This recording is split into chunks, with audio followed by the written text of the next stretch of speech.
Hai, Assalamualaikum warahmatullahi wabarakatuh. Pada kali ini kita akan belajar sintesis senyawa dibenzal aseton. Nah, apa itu senyawa dibenzal aseton? Senyawa dibenzal aseton merupakan salah satu senyawa bahan aktif pembuatan tabir surya atau kita kenal dengan istilah sunscreen gitu ya. Dimana saat ini kan pemakaian sunscreen sangat dianjurkan untuk menghindari radiasi sinar UV. Nah, di sini Dibenzal aseton itu dibuat melalui mekanisme kondensasi aldol, dan di mana bahan utamanya adalah benzaldehid dan aseton yang nanti akan dikatalisasi oleh basa dan pembentukan enolatnya. Nah, silakan disimak ya video pembuatan senyawa dibenzal aseton. Assalamualaikum warahmatullahi wabarakatuh. Pada kali ini kita akan belajar sintesis senyawa dibenzal aseton. Apa tuh senyawa dibenzal aseton? Senyawa ini biasanya digunakan sebagai bahan aktif tabir surya atau kita bisa sunscreen gitu kan ya. Nah, pada saat kita belajar senyawa dibenzal aseton, kita belajar reaksi kondensasi aldol. Nah, kira-kira bahan apa yang digunakan? Bahan yang digunakan meliputi pertama di sini ada aseton, kemudian ada NaOH 10%, kemudian ada etanol, di sini juga ada benzaldehid ya. Ada benzaldehid. Jadi di sini ketika kita belajar reaksi kondensasi aldol, bahan yang harus ada adalah pertama adalah aldehid ya. Ada aldehid sama keton yang nanti akan dibantu oleh basa sebagai katalisnya. Kita menggunakan basanya adalah NaOH. Nanti di sini dia akan membentuk anion. Jadi nanti itu akan terjadi reaksi kondensasi aldol. Baik, kita lakukan ya. Oke, langkah pertama dalam reaksi sintesis dibenzal aseton adalah kita memasukkan 15 ml etanol ke dalam Erlenmeyer. Masukkan dulu etanolnya, kemudian kita masukkan NaOH. NaOH di sini merupakan katalis basa yang berfungsi untuk membentuk karbanion. Nah, ini kan nanti terjadi reaksi eksotermis di mana NaOH nanti membentuk reaksi eksotermis. Ini larutannya kita diamkan dulu hingga dingin ya. Ini masih terasa panas. Jadi karena memang terjadi reaksi eksotermis. Kita tunggu sebentar ya. Oke, langkah selanjutnya di sini kami juga telah menyiapkan benzaldehid. Benzaldehid ini sebagai starting materialnya ya, atau bahan bakunya. Ini sebanyak 22 ml. Kemudian benzaldehid ditambahkan aseton. Aseton juga sebagai starting materialnya. Aseton ditambahkan sebanyak 15 tetes dengan cara tetes demi tetes. Oke, kita tetes secara perlahan. Ini sebanyak 15 tetes aja. Kita tambahkan tetes demi tetes.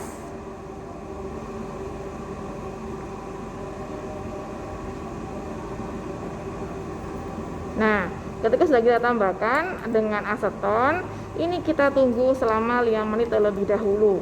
Baru setelah itu kita lanjutkan step berikutnya. Baik, langkah berikutnya, kemudian campuran antara benzaldehid dan aseton ini kita tuangkan pada Erlenmeyer yang berisi NaOH dan etanol. Nah, ini kita campurkan ya. Kita campurkan secara perlahan.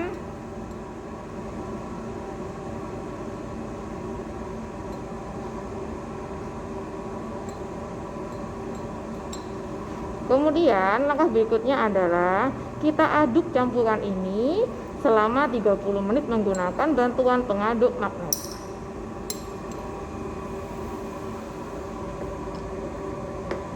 Kita aduk selama 30 menit. Ketika awal mula pengadukan, warna larutan menjadi putih ya. Nanti lama-lama akan berubah warna. Kita amati lagi nanti ya setelah 30 menit. Nah, setelah 30 menit kita aduk. Nah, kita amati apa yang terjadi ya. Di sini mulai terbentuk warna kuning ya. Di sini kalau di aslinya warna kuning, tapi di layar saya kok agak keputihan. Terus ini terbentuk buli-buli seperti ini ya. Nah, setelah 30 menit kita matikan. Kemudian kita masukkan ke dalam penangas es. Jadi penangas es itu ada wadah kayak baskom begini, kita kasih es batu. Tujuannya apa? Ini untuk membantu proses kristalisasi senyawa di benzal aseton yang terbentuk ya. Nah, kita masukkan sampai berapa menit? Kita masukkan hingga setengah jam saja cukup. Jadi kristalisasi alias ini dibantu dengan es batu untuk penurunan suhu lingkungannya agar untuk mempercepat terjadinya proses kristalisasi senyawa di benzal aseton. Nah, di sini setelah kita masukkan ke penangas es, kita lihat apa yang terjadi ya.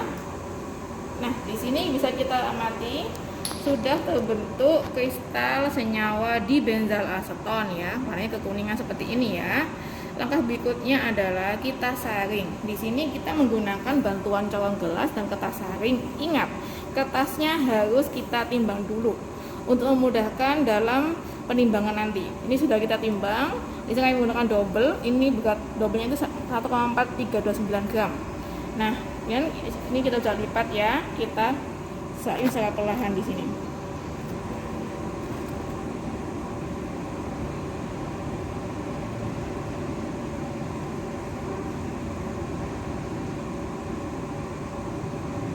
Saring.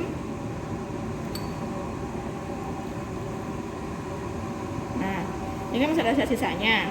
Ini kita tambahkan aquades supaya di sini benar-benar itu semuanya bisa kesaring, nggak ada yang nyisa di wadahnya ini.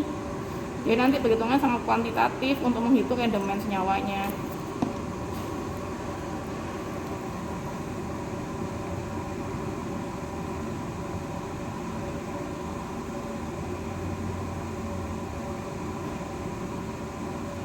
Masih ada lagi, kita tambah aquades lagi.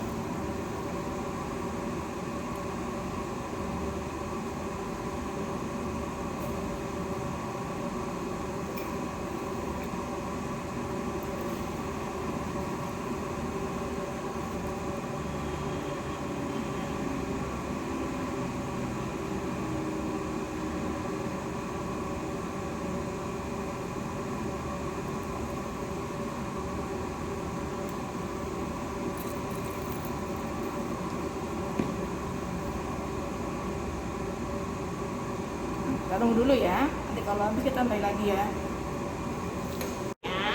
Tadi kan sudah kita saring ya, bisa dilihat di sini, ini sudah kita saring ya, terbentuk endapan berwarna kuning sebenarnya ini ya. Kalau dilihat kita putih ya, tapi ini kuning. Mungkin pencahayaannya agak terlalu terang HP-nya ya. Ini kuning, kemudian ini kita lipat seperti ini. Nah, kita lipat seperti ini. Ya, kemudian kita masukkan ke sini, ke cawan porselen. Lalu yang berikutnya adalah kita keringkan di oven. Oke, kita ke oven.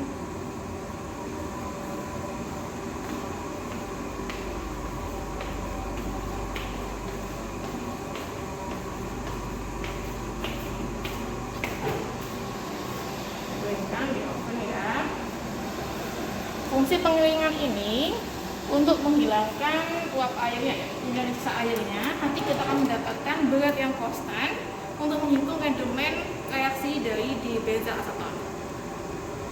Setelah kita oven, kita lakukan penimbangan. Nah, ini kita timbang dengan kertas saringnya. Jadi otomatis sebelum dilakukan penyaringan tadi, kertas saring sudah harus ditimbang terlebih dahulu. Kita tunggu sampai masanya stabil.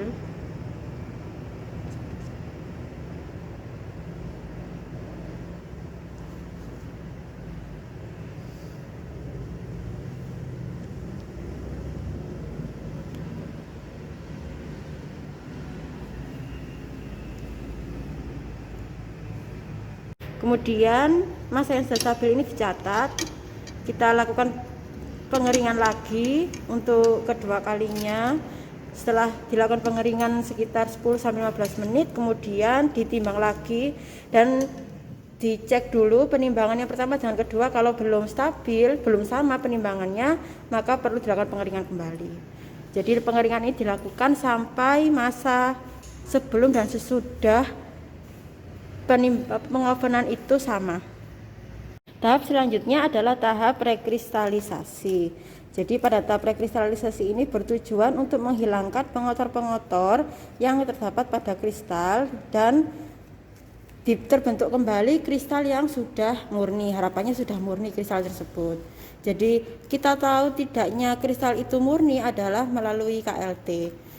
Jadi ini kita masukkan ke dalam gelas beker, serbuk dibenzal aseton yang telah dikeringkan, kemudian kita larutkan dengan etil asetat. Jadi etil asetat ini berfungsi untuk melarutkan pengotor, melarutkan di benzal aseton.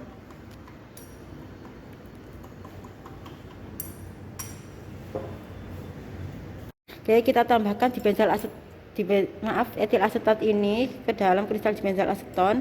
Ditambahkan sedikit demi sedikit karena prinsip rekristalisasi ini adalah melarutkan sampai tepat larut. Jadi melarutkan senyawa yang target kita yaitu di benzal aseton, sehingga pengotor-pengotor ini tidak larut dalam etil asetat ini, dilarutkan sampai tepat larut. Akibatnya kalau kita melakukan proses pelarutan ini terlalu berlebihan, kristal akan susah terbentuk kembali. Nah, ini proses rekrisnya di benzal aseton ini. Kita tambahkan etil asetat, kita panaskan sampai larut. Jadi untuk penambahan etil asetat ini tidak boleh berlebih karena akan mempengaruhi pembentukan kristal kembali. Karena kalau terlalu berlebihan, posisinya lewat jenuh, kristal akan sulit terbentuk. Ini kita lihat mulai larut. Di sini panas-panas, kemudian dilakukan penyaringan panas-panas. Jadi pengotor akan tersaring.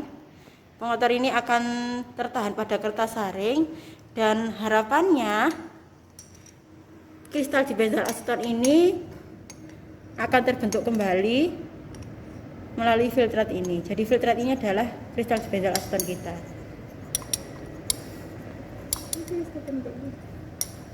Ini adalah setelah proses rekris, ini adalah kristal yang terbentuk. Jadi setelah disaring panas-panas, kemudian diletakkan pada penangas es untuk membentuk kristal kembali sehingga kristal yang diperoleh lebih murni. Kemudian kristal yang terbentuk ini kita saring kembali. Jangan lupa kertas saring yang digunakan ini sebelumnya ditimbang terlebih dahulu dan dicatat berapa massa dari kertas saringnya. Nah, setelah disaring, kemudian kita masukkan ke oven untuk dikeringkan. Pengeringan dilakukan pada suhu 80 derajat Celcius. Ini adalah kristal hasil rekristalisasi. Jadi saat kita melakukan penyaringan, juga dilakukan pencucian tadi, dicuci dengan aquades sampai bersih. Kemudian ini kita ambil dan dikeringkan. Ini kita lihat sudah terbentuk kristalnya. Tahap selanjutnya, setelah hasil kristal yang direkris ini kering, jangan lupa diamati ya organoleptisnya kristal ini bentuknya apa. Jadi dilihat ini. Nah, bentuknya seperti kristal jarum ya ini ya. Oh, bukan kristal jarum. Ini seperti bentuk serbuk. Kemudian warnanya kuning mengkilap ya. Agak mengkilap di sini. Nah, oke. Jadi untuk organoleptis ini kalau di lab kimia tidak boleh dirasa ya. Kalau di bau pun harus ada. Nah, di bau pun juga tidak boleh langsung. Oke, setelah itu kita lakukan uji melalui kromatografi lapis tipis. Jadi untuk pengujian kromatografi lapis tipis ini kita larutkan terlebih dahulu menggunakan aseton. Sampel yang digunakan adalah sampel dibenzal aseton dan di benzaldehid. Jadi fungsinya KLT ini untuk melihat produk yang terbentuk ini berapa macam produk yang terbentuk dan apakah masih ada sisa dari regen atau dari bahan awal di benzaldehid ini dengan membandingkan nilai RF dan jumlah noda. Nah, sebelum melakukan KLT ini kita larutkan terlebih dahulu menggunakan aseton ya. Karena KLT ini KLT-nya secara kualitatif, jadi proses melarutkannya ini bisa dikira-kira. Tapi untuk proses pelarutan untuk KLT yang secara kuantitatif seperti KLT densitometri itu harus dilakukan secara terukur, artinya harus tahu konsentrasi yang digunakan berapa. Biasanya menggunakan konsentrasi mikrogram per mililiter atau ppm. Karena ini KLT adalah KLT kualitatif, jadi bisa dikira-kira. Nah, sebelum itu plat KLT harus sudah disiapkan. Jadi untuk mempersiapkan plat KLT ini, kita potong plat KLT ini dengan ukuran tinggi 5 cm dengan lebarnya, karena ini sampelnya ada 3 ya, maka kita menggunakan lebarnya 3 cm. Tuh. Jadi sampelnya ini ada 3, yaitu kita tulis benzaldehid, kemudian setelah rekris dan sebelum rekris. Ini untuk melihat apa bedanya kristal yang setelah direkris dan komposisi dari kristal yang setelah direkris dan sebelum direkris. Nah, di sini apakah boleh Bu plat KLT ini kita tulisi? Nah, sebenarnya ada beberapa pendapat. Jadi untuk KLT ini, untuk pemula bisa menggunakan penggaris dan pensil 2B. Apakah ini nanti pensil akan berpengaruh terhadap hasil? Karena pensil ini komposisinya adalah karbon. Karbon itu bersifat inet. Jadi karbon itu sering digunakan untuk analisa sensor-sensor dianalisa, sehingga kita menggunakan pensil yang mengandung unsur karbon. Nah, kalau misalkan memang tidak mau menggunakan pensil juga tidak apa-apa, tapi harus sudah paham jarak antar noda yang ditotolkan. Ini penotolannya menggunakan pipa kapiler. Nah, kita totolkan menggunakan pipa kapiler. Ini kita masukkan dulu. Jadi penotolan menggunakan pipa kapiler ini kita masukkan pipa kapiler ke sampel yang akan diukur, kemudian ditahan dengan jari, ini telunjuk untuk mengambilnya. Setelah itu ditotolkan dengan melepas jari, nah, sehingga terbentuk noda seperti ini. Oke. Selanjutnya kita masukkan plat KLT. Mohon maaf tadi belum saya jelaskan ya, yang di garis bawah ini, yang tempat ini jaraknya 0,5 cm, 1 cm, 0,5 cm yang atas, yang ini 1 cm, yang bawah ini 1 cm, yang atas kita garis 2 cm. Jadi garis atas itu menandai nanti LUN sudah, berarti kalau LUN sudah naik sampai dari garis atas itu kita ambil KLT nya. Nah, ini LUN-nya yang sudah harus kita siapkan terlebih dahulu ya sebelumnya. Ini kita gunakan LUN-nya sesuai dengan buku petunjuk praktikum, yaitu etil asetat banding N-heksan. Kita siapkan terlebih dahulu, biasanya kita jenuhkan beberapa jam, dijenuhkan terlebih dahulu baru kita gunakan. Nah, setelah itu kita amati LUN ini akan naik, terserap oleh plat KLT ini naik, dan KLT dihentikan saat LUN sudah masuk ke garis batas atas.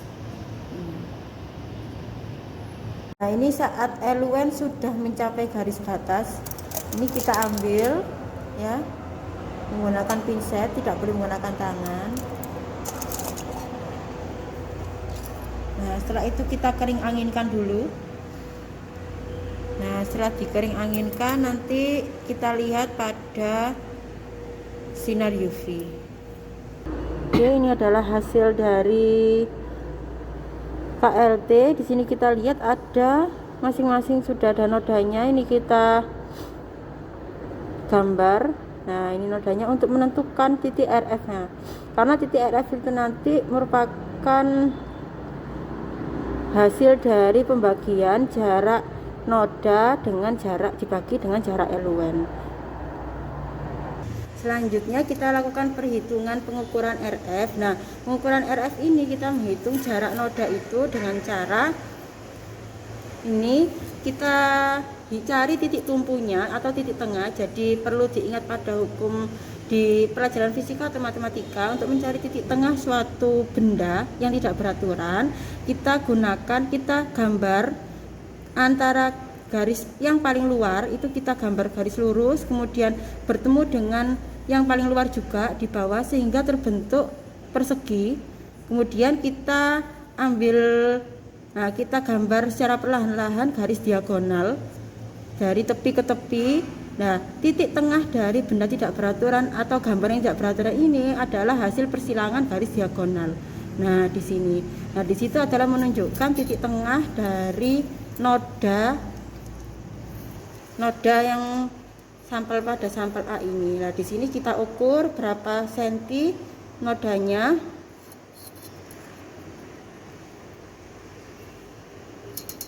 Nah, ketemu sebesar 3,3 cm. Kemudian kita ukur masing-masing noda di noda selanjutnya juga seperti itu, kita ukur ketemu 3,55 ya, 3,55. Kemudian selanjutnya di noda yang selanjutnya juga diukur sama. Nah, kalau misalkan apakah boleh Bu ini langsung saya kira-kira? Boleh, tapi kalau sudah pengalaman boleh langsung kira-kira titik tumpu atau titik tengah dari suatu noda tersebut. Tapi kalau yang masih baru atau masih pemula, sebaiknya menggunakan prinsip dari matematika ini untuk menentukan titik tumpu dari benda yang tidak beraturan. Selanjutnya dihitung jarak dari LUN ini, kita hitung berapa senti. Kemudian nah, ini adalah jaraknya 3,8 cm. Jadi RF itu misalkan untuk RF noda A maka 3,3 per 3,8 dan begitu seterusnya. Berdasarkan hasil praktikum yang telah dilakukan, massa di benzal aseton setelah rekristalisasi sebesar 1,68 gram. Tugas yang perlu kalian kerjakan yang pertama, 1. Tuliskan prosedur lengkap sintesis, rekristalisasi, dan identifikasi KLT dari senyawa di benzal aseton. Yang kedua, jelaskan analisa prosedur pada masing-masing perlakuan. Yang ketiga, jelaskan hasil yang diperoleh. 4. Hitung rendemen di benzal aseton hasil sintesis. Selamat mengerjakan, semoga sukses.